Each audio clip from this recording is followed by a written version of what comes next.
पूरी दुनिया में इस समय केवल ट्रंप और मोदी के नामों की चर्चा हो रही है।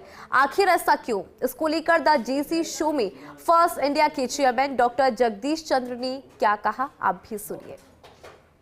सर, क्या ये सच है कि दुनिया में इस वक्त केवल ट्रंप और मोदी, सिर्फ इन दो नामों की चर्चा है?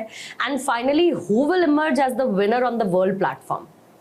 देखो, इसमें दो बातें। ये पहला पार्ट तो फैक्ट है बिल्कुल कि इस समय पूरे संसार में मीडिया में सब जगह दो लोगों की चर्चा है, ट्रंप की, नरेंद्र मोदी की। ट्रंप की चर्चा तो है और नरेंद्र मोदी इसलिए कि ट्रंप जो महत्व दे रहे हैं भारत को, जो नरेंद्र मोदी को महत्व दे रहे हैं।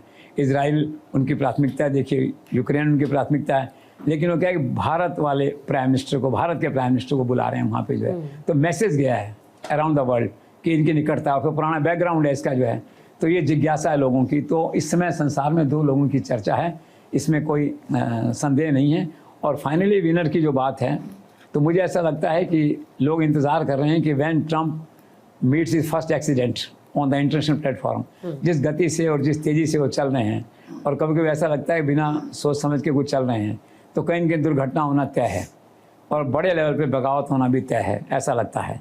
तो जब बगावत आगे बढ़ेगी तो लोग नरेंद्र मोदी की तरफ ही देखेंगे। और आप मान के चलिए, रूस यूक्रेन के समझौते की हम बात करते हैं, और मोदी के बिना नहीं हो सकता। तो आगे जाके क्या है कि अल्टीमेटली अगर 1-2 साल बाद आप देखेंगे ट्रंप का अगर स्टाइल ऑफ फंक्शनिंग यही रहा, हर किसी से भिड़ने का, धमकाने का, नई घोषणाएं करने का, एक्वायर करने का, तो स्लोली क्या होगा, Narendra Modi will emerge more higher, जिसे कहते हैं more stronger in the international scenario, ऐसा मुझे लगता है।